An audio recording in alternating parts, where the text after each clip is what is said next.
Nós, depois, quem quiser falar no fim, de certeza que pode ir dar um abraço, não é? Vamos só abrir em oração. Obrigada, meu Deus, por este dia que nos tens dado, Senhor. Obrigada, Senhor, que tu estás connosco e tu estás neste meio, Senhor. Senhor, eu peço, Senhor, que sejas tu a falar ao coração de cada um, Senhor, e que realmente este culto possa ser para a tua glória e para a tua honra, Senhor. Em nome de Jesus nós pedimos e te agradecemos. Amém. Então, eu vou só começar com um vídeo. O vídeo está em inglês, mas eu vou traduzir aos poucos, mas eu achei que era bom ver mesmo a pessoa a falar em vez de ser só eu a contar a história, não é? Então, ele é o ministro do desporto aqui na África do Sul e ele só estava a dar o testemunho dele de como o poder de uma mãe pode transformar a vida de uma pessoa, não é? E quem diz o poder de uma mãe, de uma avó, de um avô, de um amigo, de um irmão. Mas durante 24 anos, esta mãe orou por este filho e ele agora faz parte do governo e está a dar o testemunho dele. E nós temos estado a orar tanto pelo país, não é? E a pedir que Deus traga uma transformação na África do Sul. Então, quando eu vi este vídeo, foi um encorajamento, não é? Ver que as coisas estão a mudar, que Deus está a pôr pessoas em certos cargos que realmente têm influência, não é? Então vamos ouvir o que é que ele diz.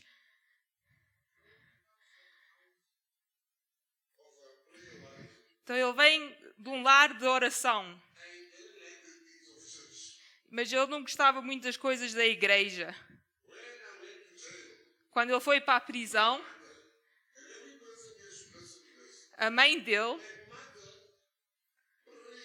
orava todos os dias que Deus tocasse a vida dele.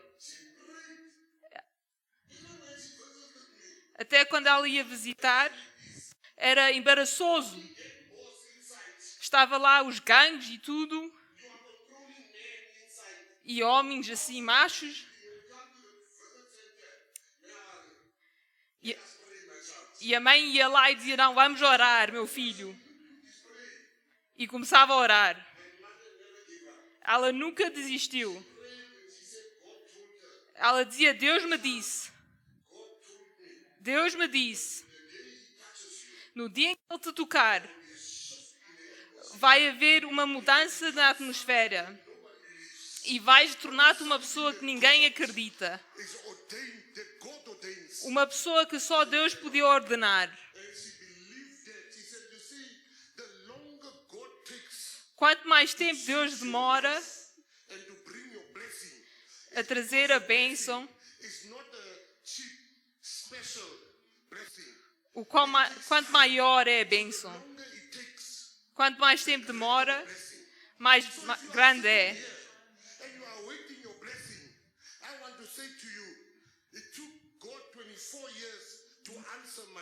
Demorou 24 anos. Mas Deus é fiel à sua palavra. As pessoas olham para ele e pensam, como é que ele chegou a ministro? Como é que ele é ministro? Eles dizem que ele está empolgado.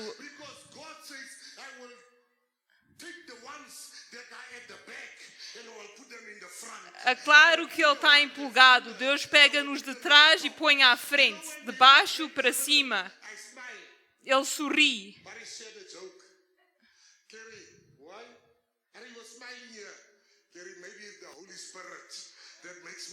Ele diz, é o Espírito Santo que faz ele sorrir.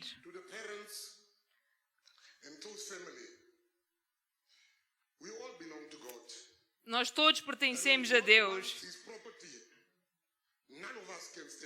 E ninguém pode ficar no lugar, ninguém pode travar aquilo que Deus tem para nós. Ninguém pode impedir aquilo que Deus tem para nós, não é? Então eu só queria partilhar este testemunho com os irmãos, que eu acho que é um testemunho tão maravilhoso, não é? E nós todos gostamos de um final feliz. Quem aqui não gosta de um final feliz? Há alguém? Eles fizeram um estudo E eles disseram que a razão que as pessoas gostam de ver filmes, gostam de ler livros, é que, por norma, há sempre um final feliz. Se uma pessoa está a ver, por exemplo, uma novela, as senhoras vão entender, não é? Quando nós estamos a ver uma novela, nós sabemos que o protagonista não vai morrer. Pode acontecer o que acontecer nesta novela. Nós sabemos que aquele protagonista não vai morrer, não é? Às vezes nós até temos as raparigas jovens, não é, que vêm falar connosco e dizem: mas sabes aquele filme das princesas, da Cinderela, mas eu quero isso, eu quero um príncipe encantado que vem de cavalo.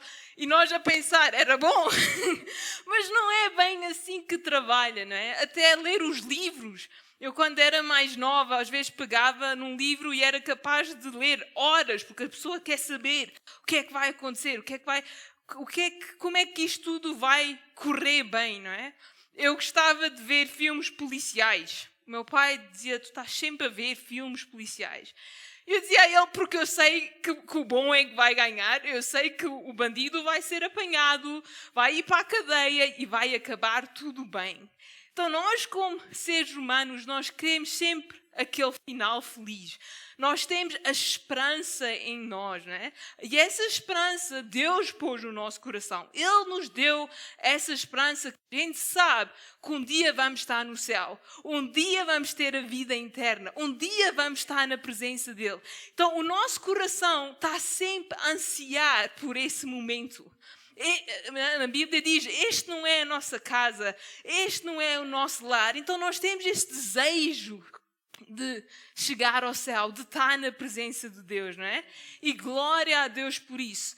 Mas muitas vezes nós também deixamos que isso nos impede de realmente receber ou concretizar aquilo que Deus tem para a nossa vida, não é? Nós todos conhecemos Jeremias 29, versículo 11. Quem é que quer dizer? Vamos dizer todos juntos. Pois eu bem sei os planos que estou projetando para vós, diz o Senhor, planos de paz e não de mal, para vos dar um futuro e uma esperança. Nós todos conhecemos bem esse versículo. Salmos 23, versículo 1, também conhecemos todos muito bem. Deus, o Senhor E Salmos 37, versículo 4. Esse nós sabemos, mas nem sempre de cor. O Senhor, todo o teu coração. Nós gostamos destes versículos, não é? Nós às vezes até lembro que punhamos no carro o Salmo 23, ou nós escrevemos, nós memorizamos estes versículos. Mas quando vem aqueles versículos que também diz: mas neste mundo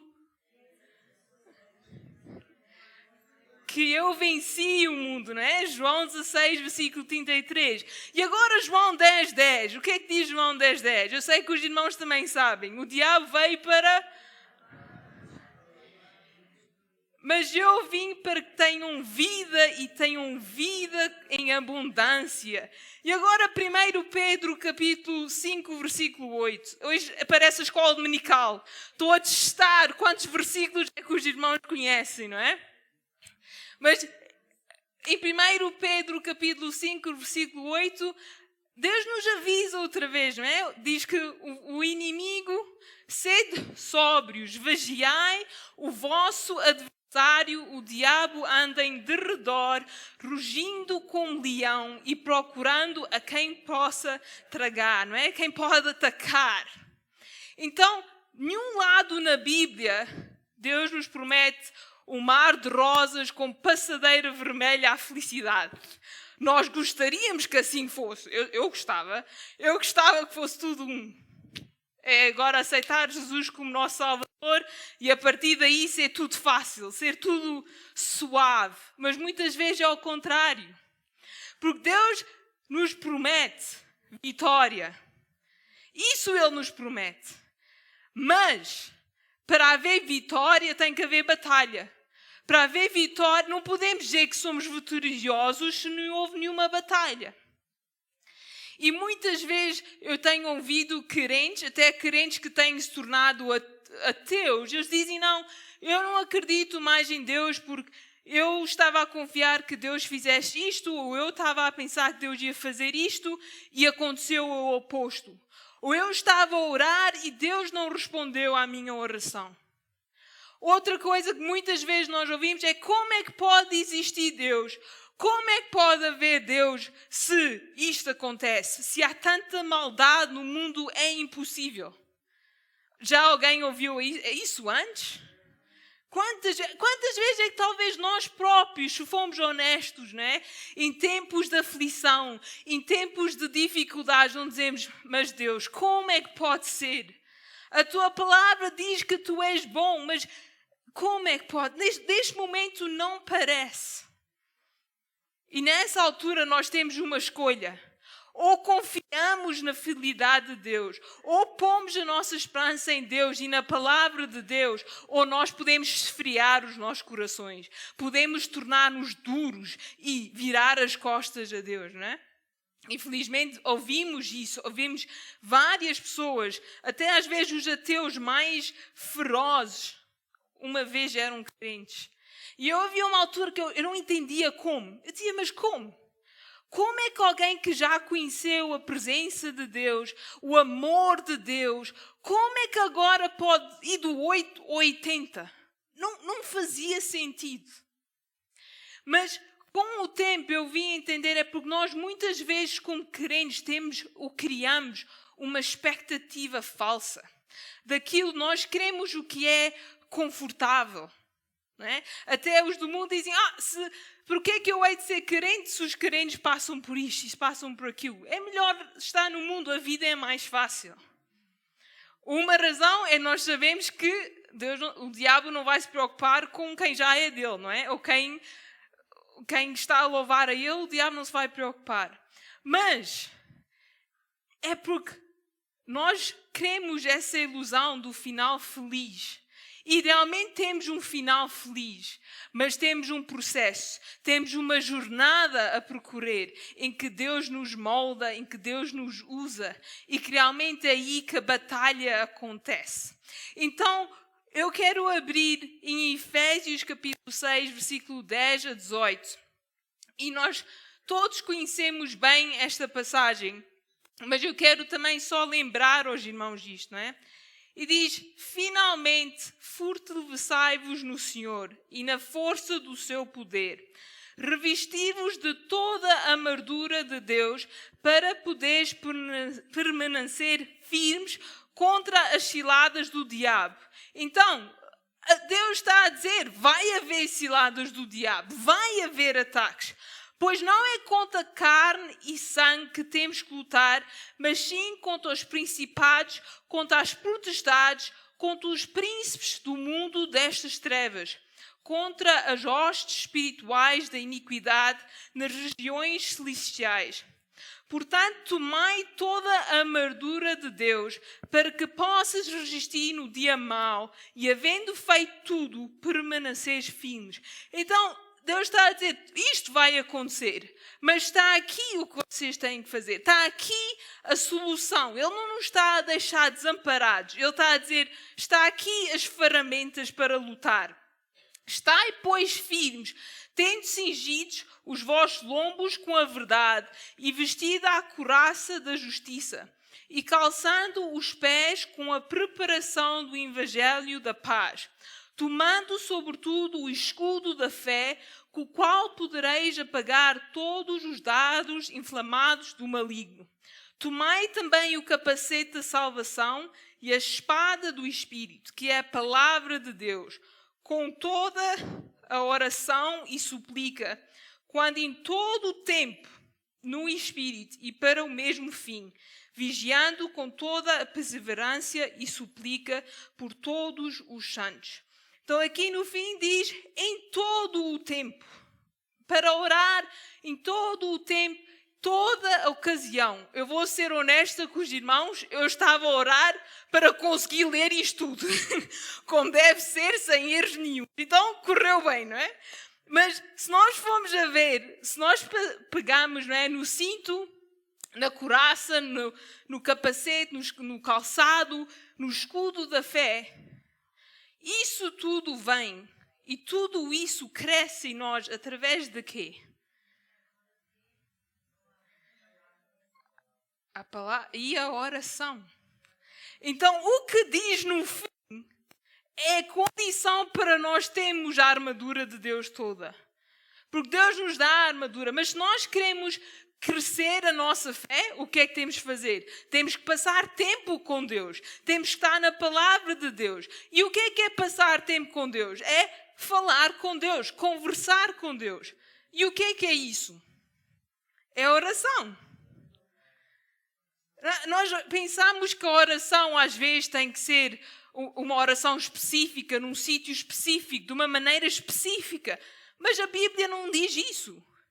A Bíblia diz, orai a todo o tempo, em todas as ocasiões. Em Tessalonicenses diz, orar sem cessar. Agora quer dizer que nós vamos estar sempre de olhos fechados, mãos cruzadas e joelhos no chão a orar? É isso que Deus está a dizer? Não, é um modo de vida. É a vida que nós podemos estar continuamente. Posso estar a falar com alguém e no Espírito estar a orar. Há alturas em que sim, a Bíblia diz, fecha a porta do teu quarto e ora em privado. Sim, há tempo para isso também. Mas oração é comunhão com Deus. Oração é estar constantemente a falar com Deus, a acreditar em Deus. Às vezes nós não temos palavras, oramos a palavra de Deus. Oramos em línguas, mas Deus está a dizer, a vitória é vossa. A batalha sou eu que vou vencer, mas confia em mim, fica em mim, põe a armadura, ora, está na minha presença. Eu cresci na igreja, os irmãos ainda estão na igreja há muito mais tempo que eu, alguns até há mais tempo que eu estou viva, não é? Então os irmãos sabem bem isto. E eu, há umas semanas atrás, então, eu aprendi sempre, desde a escola dominical, aprender a orar.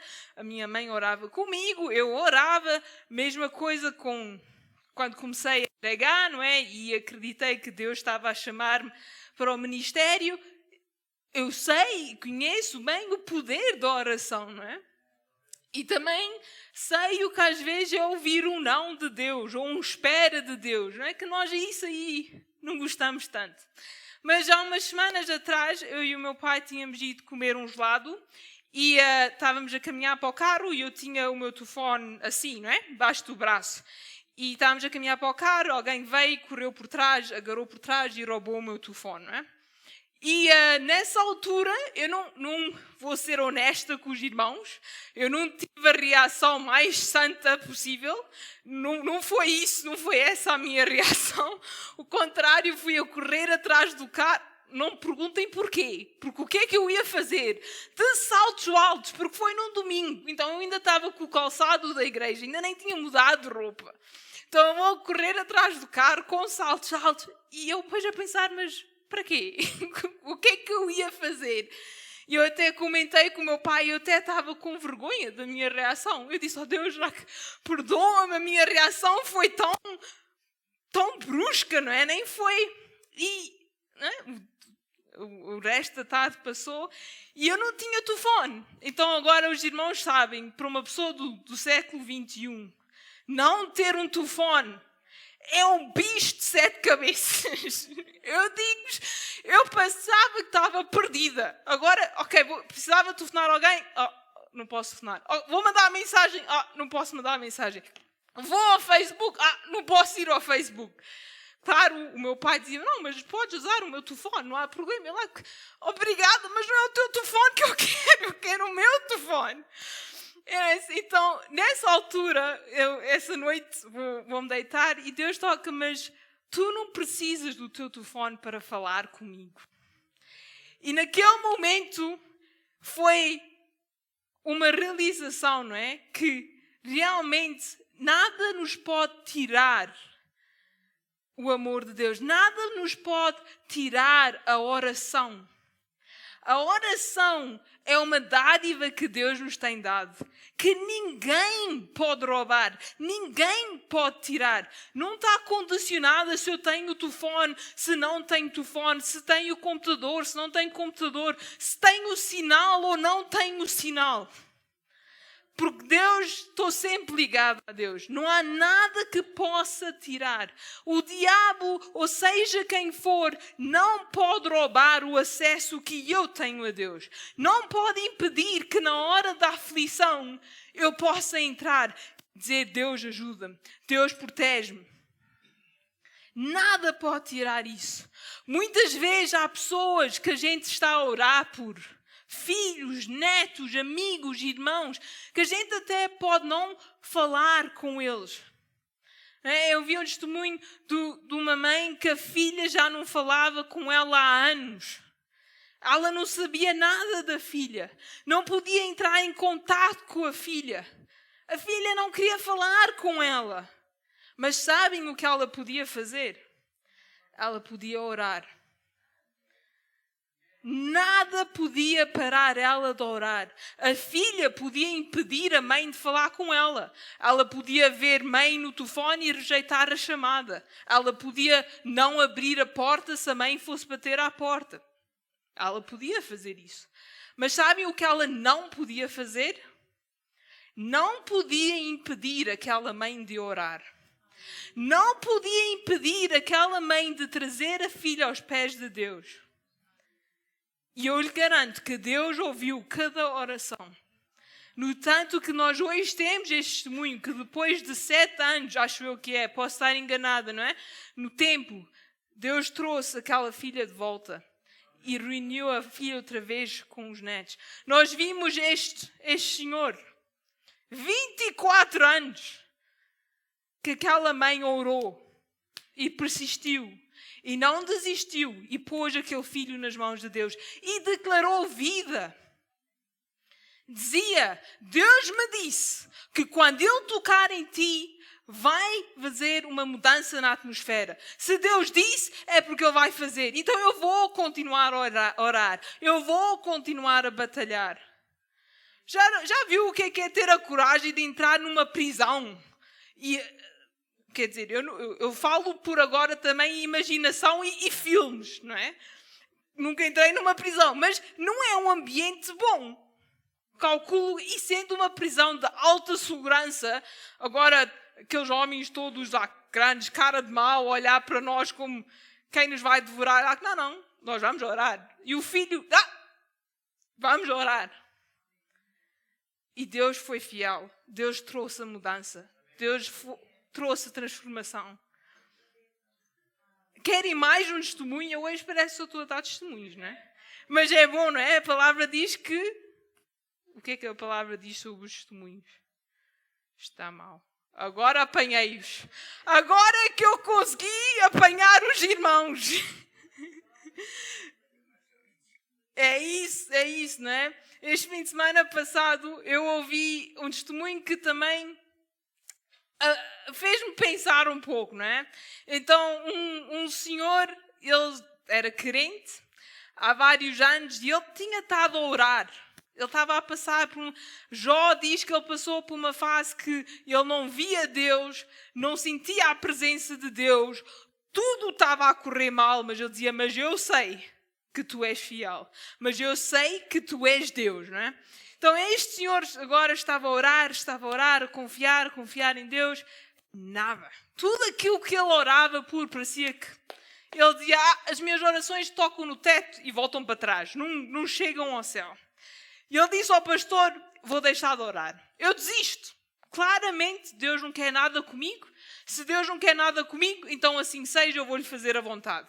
Ele não ouve as minhas orações, eu também não vou orar. E o pastor virou-se para ele e diz: espera, queres fazer isso? Eu não te posso impedir, mas vou-te fazer vamos fazer um acordo. Dá mais uma oportunidade. Vais pedir a Deus que te mostre algo impossível. E quando eu digo impossível, mesmo impossível.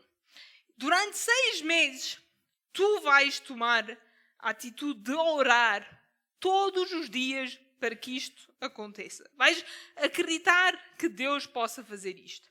E ele era um homem de grande influência e poder. Então tinha que ser algo que ele realmente não pudesse ter controle nenhum, que ele não pudesse fazer acontecer, não é? Nós, como seres humanos, gostamos de ajudar Deus às vezes, não é? Talvez se eu puser assim a jeito, talvez ajude a Deus a chegar lá mais rápido. Neste caso, o pastor disse, não, tem que ser algo que realmente tu não podes dizer nem ai, nem ui, não podes fazer nada. Ele disse, está bem, vou fazer isso. Agora, eu não estou a encorajar as pessoas a ir desafiar Deus, não é? Não é isso que eu estou a dizer. Mas nesse caso, a maneira que Deus usou para chegar a esta pessoa foi essa maneira. E eu achei graça porque ele diz, eu fui orar o que é que Deus queria que eu pedisse. Então ele a dizer que Deus não o ouve, mas foi orar para que Deus mostrasse. E Deus deu-lhe a palavra Quénia. Ele, Quénia. O que é que eu vou fazer com Quénia? O que é suposto eu orar pelo Quénia? Tudo bem, ele vai tomar um café, está no café e ouve alguém a falar no Quénia. Ele, o radar dele, Quénia, o que é que se passa aqui? Foi ter com a pessoa e disse, estavas a falar do Quénia, qual é a tua relação ao Quénia? Ele disse, não, eu estou aqui, então ele era americano, eu estou aqui porque estou a tentar angariar fundos para um orfanato no Quénia, então eu vim aqui para tentar angariar fundos. Nisto tudo, Deus mostra a ele o que é que quer que ele ore por. Então, ele diz, olha, eu trabalho para uma firma de medicamentos e eu vou falar com os meus diretores para que eles possam doar medicamentos. Tudo bem, muito agradecida, ele foi para trás, conseguiu que doassem um grande valor de medicamentos para este orfanato.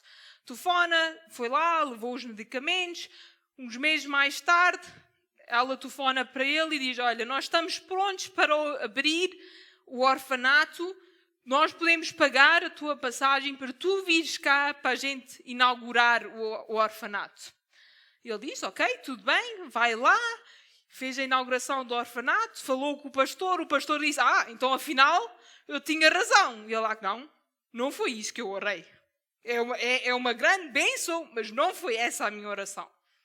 Ele vai, enquanto ele está lá o presidente do Quénia. Está lá o presidente do Quénia, eles fazem a inauguração, ele começa a falar com o presidente do Quénia, a conversa vai para o torto, corre mal, o presidente levanta-se e sai, vai embora. E ele a pensar, agora é que entornei o caldo, estraguei tudo, agora é que foi tudo para a água abaixo. Ele volta para a América, umas semanas depois ele recebe um telefonema do Pentágono, então do Serviço de Defesa da América. E dizem a ele, tu estiveste no Quénia? Ele disse, sim, tive. Tu falaste com o presidente do Quénia? Sim, eu sei, eu portei-me mal, eu sei disso. Ele diz, o que é que tu falaste? Não, falámos sobre prisioneiros de guerra. Agora, eu não sei como é que alguém acha que falar com o presidente do país estrangeiro de prisioneiros de guerra é uma boa ideia. Não admira que ele tivesse levantado e saísse. Ele diz, eu peço desculpa, não foi por mal. Nós começámos a falar e o Senhor diz a ele, tu conseguiste aquilo que nós já há anos estamos a tentar conseguir e ainda não conseguimos. Como é que tu fizeste isso? Ele diz, mas como é que eu fiz o quê? Ele diz, o Quénia concordou em libertar os prisioneiros de guerra que tinham lá. Vai acontecer a troca. Então, glória a Deus, isso acontece, não é? Falo com o pastor disse, então, já respondeu? Não foi isso que eu pedi a Deus. Continua outra vez, não é? 6 meses, muito pode acontecer em 6 meses, não é? Depois, um dia ele recebe um telefonema. Mas desta vez, o telefonema é o do presidente do Quénia. E diz a ele, tu és tal e tal. Ele diz, sim, sou. Lembras-te, tu estiveste comigo na inauguração? Sim, mas quem é que tu és? Não, eu sou o presidente. E ele diz, ok. Ele diz, eu quero pedir-te um favor. Se eu pagar todas as tuas despesas, tu podes vir aqui ao Quénia. Que eu agora comecei um novo termo, estou a eleger um novo governo, a formar o parlamento, mas eu quero o fim da corrupção no meu país. Então eu quero pedir a ti que tu venhas orar comigo para que Deus nos mostre quem é que Ele quer pôr no poder. Quem é que Ele quer pôr como cada ministro em cada cargo. Porque eu quero que haja uma mudança no meu país. E ele desliga o telefone do presidente e liga para o pastor. E ele diz, Deus ouve as minhas orações. Deus não me deixou só. É verdade. Ele diz, a minha oração não era para doar milhares a um orfanato. Não era para conhecer o presidente. Não era para que houvesse uma data de prisioneiros libertos. Mas era para que o presidente do Quênia quisesse orar comigo. Esse foi o pedido dele. E Deus cumpriu. E ao longo do tempo, não foi só bênção para ele. Houve várias bênçãos que aconteceram. Houve vários impossíveis que aconteceram. A oração tem poder. Às vezes, não é no tempo em que a gente quer. Às vezes não é. E eu falo por mim, eu estou habituada a micro-ondas em que a gente põe e minutos depois está pronto.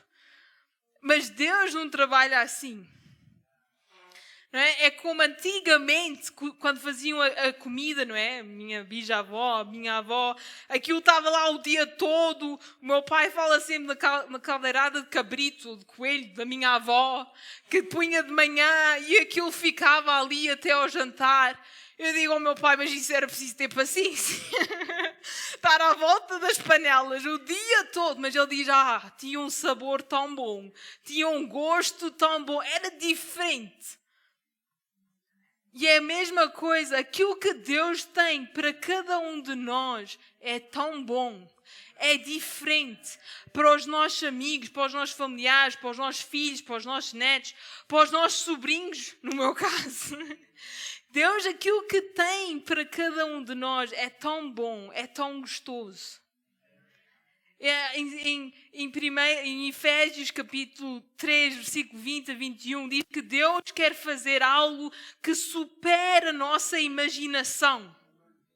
Agora, se supera a nossa imaginação, diz, ora, aquele que é poderoso para fazer tudo mais abundantemente, além daquilo que pedimos ou pensamos, segundo o poder que em nós opera. A esse seja glória na Igreja e em Cristo Jesus, por todas as gerações, para todo o sempre. Então, além daquilo que a gente pode imaginar, além daquilo que a gente pode crer, é aquilo que Deus quer fazer na vida de cada um de nós.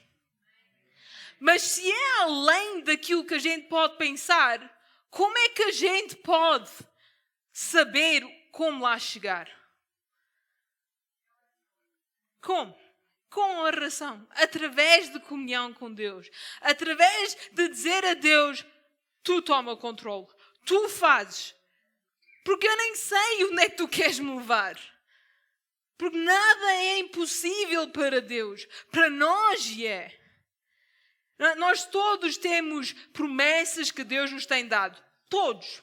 Muitos até já receberam profecias de Deus. Mas nem todos chegam ao fim.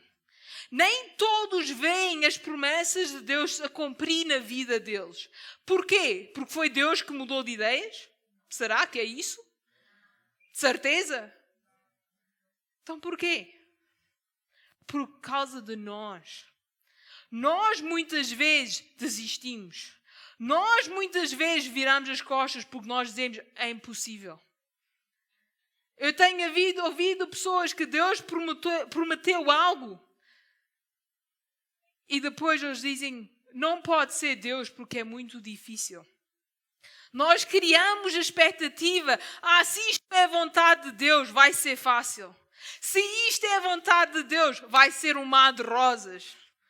E depois vem o primeiro entrave, não é Deus, porque se fosse Deus isso não acontecia.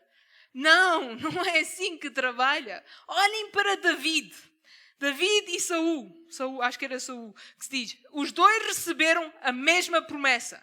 A mesma promessa do mesmo Deus. Mas o fim de cada um foi completamente diferente. O rei Saul recebeu a promessa: tu vais ser o rei de Israel. Eu estou a dar a ti esta bênção, estou-te a dar a ti o poder. Tu tens comunhão comigo, o meu espírito está sobre ti. No Velho Testamento era só certas pessoas, não é? Ele recebeu o Espírito de Deus. O que é que aconteceu com David? Deus é que ungiu David. Deus é que deu a promessa a David. Tu irás ser rei de Israel. Mesma coisa. Os dois tiveram dificuldades. A maneira que cada um reagiu foi diferente. Saul não viu a promessa de Deus chegar ao fim na vida dele. Ele próprio terminou-se com isso, não é? David também teve uma caminhada aos zigue-zagues. Mas no fim, Deus diz, ele era um homem através do meu próprio coração. Se ele recebeu aquela promessa e só 15 anos depois é que ele foi rei. Moisés esperou 40 anos. Abrão esperou 25 anos. Josué também acho que foi 13 anos. David mal é ungido como rei. Tem outro rei maluco a tentar matar ele. Se fosse eu dizia, não, isto não pode ser Deus. Como é que vai ser Deus? Se fosse Deus, eu não ia ter alguém a tentar me matar. Se fosse Deus, eu não ia ter que me esconder numa cave. Se fosse Deus, eu não ia ter que andar fugido. Eu não ia ter que deixar a minha família. Eu não ia ter que deixar os meus amigos. Fazia sentido. Mas não foi isso que aconteceu. Então eu quero encorajar os irmãos que o plano de Deus na vossa vida é grande. Aquilo que Deus quer fazer na vossa vida é importante. Não importa a idade, não importa a fase de vida onde nós estamos, Deus tem um propósito. Se o irmão ainda cá está, é porque Deus tem um propósito e Deus quer fazer algo. E eu sei que cada um dos irmãos já recebeu uma promessa de Deus. Já recebeu uma profecia, uma visão, uma palavra de Deus. E eu quero dizer aos irmãos, não vai ser fácil. Se estão à espera que seja fácil, que seja confortável, que seja algo que a gente pode estar sempre em controle, não vai ser assim. Mas não deixe que isso roube o irmão e a irmã da sua bênção. Que não roube o irmão e a irmã da bênção dos vossos netos, dos vossos filhos. Porque muitas vezes Deus começa aqui e termina ali. A bênção não é só para nós neste tempo. Muitas vezes a gente só irá de ver as promessas a serem cumpridas quando já estivermos com Deus. Mas não vamos desistir com a ideia que vai ser fácil. Porque não é isso que Deus nos promete. Mas Ele promete a vitória. E Ele vai dar a vitória. Mas o irmão tem que lutar. É Ele que luta por nós, mas nós temos que nos apresentar. Apresentar à formação, não é? E eu vou só terminar com 2 versículos, porque o tempo correu depressa demais. Então, Abacuque, capítulo 3, versículos 17 a 19. E este versículo é um versículo que tem assim, um gosto especial, não é? Porque lá está, tem aquele final feliz, tem a vitória que está a caminho. E fala na figueira que não dá fruto. E diz que pode até nem haver, ainda que a figueira não floresça, nem haja fruto nas vides, ainda que falhe o produto da oliveira e os campos não produzem mantimento, ainda que o rebanho seja exterminado da malhada e nos corais não haja gado. Todavia me alegrarei no Senhor, exaltarei no Deus da minha salvação. O Senhor Deus é a minha força, Ele fará os meus pés como os da coraça e me fará andar sobre os meus lugares altos. Ó regente da música para instrumento. Ok, isso. Mas é um cenário mau. Não há fruto, não há não há azeite, não há azeitonas, não há rebanho, não há nada. É um cenário devastador. Mas ele diz, mas eu me alegrarei no Senhor, porque Ele vai me levar a novas alturas. Ele vai me fazer lá chegar. Pode não parecer. O que eu vejo no momento é cinzas. Mas a palavra diz que Ele traz beleza das cinzas. Ele é o Deus do impossível. Então vamos orar. Não vamos deixar que nada nos para nós próprios de orar. Porque embora eu não precisasse de telefone para orar a Deus, embora eu não precise de nada para poder entrar em contato com Deus, eu preciso de mim e do meu coração e da minha boca para clamar a Deus e chamar a Deus. Não depende de mais ninguém. Depende de mim. Porque Deus já fez tudo. Não é pelo meu poder. Não é nada a ver comigo que a vitória está a ganha. Mas eu tenho que tomar esse passo de fé. Eu tenho que clamar a Deus. Então é isso que eu quero deixar os irmãos com hoje. E Isaías capítulo 40, versículo 31. E esse versículo também é um que a gente sabe todos. Que Deus é para nós aquilo que Ele faz na nossa vida quando a gente confia nele. Quando a gente espera nele. Ele diz que Ele vai fazer o quê? Apanhei os irmãos outra vez, afinal. Afinal também não sabem esta. Todo o vale será levantado e será abatido. Todo o monte e todo o outeiro e o terreno acidentado será nivelado e o que é escabroso aplaneado. E se continuarmos a ler, acho que a seguir, a glória do Senhor se revelará e toda a carne juntamente a verá, pois a boca do Senhor o disse. Eu vou só pedir para saltar para o versículo 31, senão os irmãos hoje não vão almoçar. E depois foi culpa da Marisa. Então diz que Deus, quem espera no Senhor, que Deus vai restabelecer a nossa força, não é? E que vamos voar como se fôssemos voar em asas de águia. Que Ele irá restabelecer, que Ele nos irá dar aquele fogo, não é? Então eu só quero pedir a Deus, Senhor, eu entro na Tua presença, Senhor, e peço, Senhor, que Tu possas tocar na vida de cada um, Senhor. Senhor, eu agradeço, Senhor, pela dádiva da oração, Senhor, que nada nos pode impedir de entrar em oração, Senhor. Que nada nos pode impedir de entrar na Tua presença, Senhor. De falar contigo, Senhor. Senhor, de Tu nos mostrares coisas, Senhor, que vai além daquilo que a gente possa entender ou do nosso conhecimento, Senhor. Senhor, eu peço, Senhor, Tu sabes qual é a suplica que cada um tem no seu coração, Senhor. Tu sabes, Senhor, aquilo que cada um aqui tem estado à espera, Senhor, do Teu toque, Senhor. À espera da Tua vitória, Senhor. E neste momento eu só falo vida sobre cada situação, Senhor. Eu falo a Tua vitória sobre cada situação, Senhor. A Tua palavra diz que cada uma das Tuas promessas é sim e amém, cumprida através de Ti, Senhor. Senhor, então eu peço, Senhor, que neste momento Tu possas dar um fogo extra a cada um fogo novo a cada um, Senhor, que eles possam continuar a confiar e a esperar em Ti, Senhor, que eles não desistam a meio da corrida, Senhor, mas que eles continuem, Senhor, a vestir a Tua armadura, Senhor, a lutar, Senhor, e a confiar na Tua bondade, Senhor. David dizia que ele irá ver a Tua bondade na terra dos vivos, Senhor, e eu declaro que cada um de nós, Senhor, irá ver a Tua bondade, Senhor, irá ver, Senhor, como Tu transformas, Senhor, e irá testificar do poder da oração nas nossas vidas, Senhor. Te agradeço por aquilo que Tu já fizeste e por aquilo que estás a fazer, Senhor. Eu te peço também que nos despedas a todos um de nós na Tua glória e na Tua graça, Senhor. Em nome de Jesus, amém. Obrigada, irmãos. Não esquecer a reunião hoje às 5 da tarde para todos os membros que possam vir.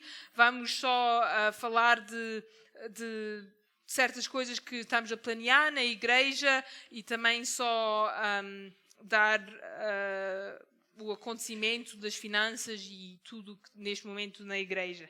Então, se puderem vir, nós agradecemos. Um domingo abençoado para todos e obrigado a todos por terem vindo.